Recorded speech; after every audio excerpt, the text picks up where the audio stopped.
What is important to succeed in data science is... Hi everyone, I'm Spandan. I will be sharing with you my journey in data science. So what I did was I did my bachelor's in mechanical engineering, after which I worked in the oil and gas industry. There I observed that there are many different forms of data which is available but is not being used in the right way. And then I decided to study data science as my focus and further career.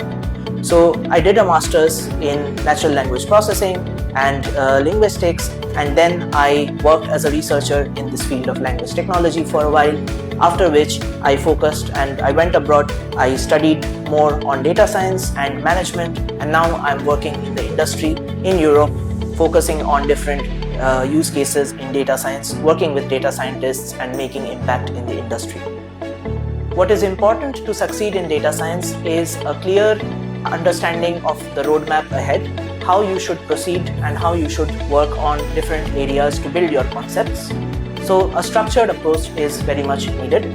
Secondly, what is important is hard work and a clear focus on not to take up too many courses at the same time, but rather focus course by course so that you can focus on building your skill set in one area and then move on to the next area of expertise. So it's not like a sprint, but rather it's a marathon.